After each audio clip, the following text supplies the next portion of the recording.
വീട്ടിലേക്ക് എല്ലാ പ്രശ്നങ്ങളും പരിഹരിക്കാനാണ് വീട്ടിലേക്ക് വരേണ്ടത്. വീട് പുതിയ പ്രശ്നങ്ങൾ ഉടലെടുക്കുന്ന ഇടങ്ങളായി മാറാൻ പാടില്ല എന്നതാണ്. ഇതിന് വളരെ പ്രധാനപ്പെട്ട 2-3 കാര്യങ്ങൾ ഞാൻ പറയാം. ഒന്നാമത്തത് പ്രാർത്ഥനയാണ്. 2 പ്രാർത്ഥനകൾ എല്ലാ ദമ്പതികളും വളരെ ഗൗരവത്തിൽ പ്രാർത്ഥിക്കേണ്ടതുണ്ട് എല്ലാ ദിവസവും. റബ്ബന ഹബ്ലന മിൻ അസ്വാജിന വദുരിയാത്തിന ഖുർറത അയ്യുനിൻ. അല്ലാഹുവേ, എന്റെ ഇണയിൽ നിന്നും മക്കളിൽ നിന്നും കൺകുളിർമ അനുഭവിക്കാനുള്ള സൗഭാഗ്യം ഉണ്ടാകണമേ എന്നതാണ് ഒരു പ്രാർത്ഥന. മറ്റൊന്ന് റബ്ബന അഫ്രിഗ് അലൈന സ്വബ്ര. അല്ലാഹുവേ, എനിക്ക് ധാരാളം ക്ഷമ നീ ചൊരിഞ്ഞു തരണമേ എന്ന പ്രാർത്ഥനയാണ്. ഈ 2 പ്രാർത്ഥനയും വിശുദ്ധ ഖുർആൻ തന്നെ പറഞ്ഞതാണ്. മൂന്നാമത്തേത് അസ്സലാമു അലൈക്കും എന്ന അഭിവാദ്യമാണ്. പ്രവാചകൻ പറയുന്നുണ്ട്, ഞാനൊരു കാര്യം നിങ്ങൾക്ക് പറഞ്ഞു തരാം. ഇതാ ഫഅൽതുമൂഹു, നിങ്ങളത് പ്രാക്ടീസ് ചെയ്താൽ തഹാബബത്തും, നിങ്ങൾക്കിടയിലെ ഇഷ്ടം വർദ്ധിക്കുമെന്ന്. അത് സലാം പറയലാണ്. മറ്റൊരു പ്രധാനപ്പെട്ട കാര്യം ഖനാഅത്താണ്. ഉള്ളതുകൊണ്ട് തൃപ്തിപ്പെട്ട് ജീവിക്കുക എന്നതാണ്. പ്രവാചകന്റെ ഒരു പ്രാർത്ഥന കേൾക്കൂ നിങ്ങൾ. അല്ലാഹുമ്മ ജഅൽ റിസ്ഖ ആലി മുഹമ്മദിൻ ഖൂത. അല്ലാഹുവേ, മുഹമ്മദിന്റെ ഫാമിലിക്ക് ഉള്ളതുകൊണ്ട് തൃപ്തിപ്പെട്ട് ജീവിക്കാൻ ഉള്ള സൗഭാഗ്യം തരണമേ.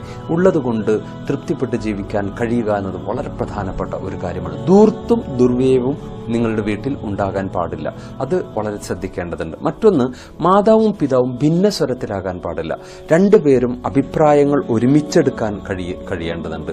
അതിനേക്കാൾ പ്രധാനമാണ് മക്കളുടെ മുന്നിൽ വെച്ച് ഉപ്പ ഇൻസൾട്ട് ചെയ്യാൻ പാടില്ല.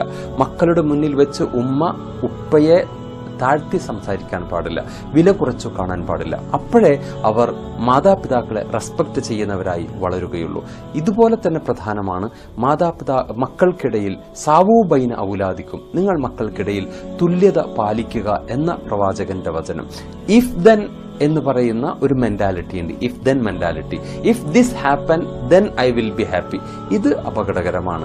ഇങ്ങനെ സംഭവിച്ചാൽ ഞാൻ ഹാപ്പിയാകും. We are learning to be unhappy. നമ്മൾ ശരിക്കും അൺഹാപ്പിക്ക് പഠിച്ചുകൊണ്ടിരിക്കുകയാണ്. യഥാർത്ഥത്തിൽ നമ്മൾ സന്തോഷത്തിന്റെ, സമാധാനത്തിന്റെ ഇടം കണ്ടെത്തേണ്ടത് I accept as you are.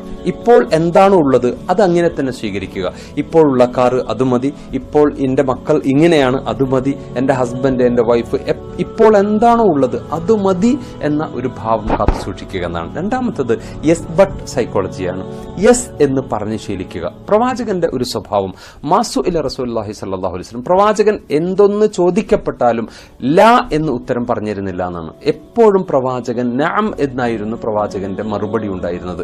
അതുകൊണ്ട് മക്കൾ എന്തെങ്കിലും പറയുമ്പോഴേക്ക് നോ എന്ന് ശകാരിക്കുന്ന ഒരു ബോസ് ആയി ഉപ്പ തരം താഴാൻ പാടില്ല.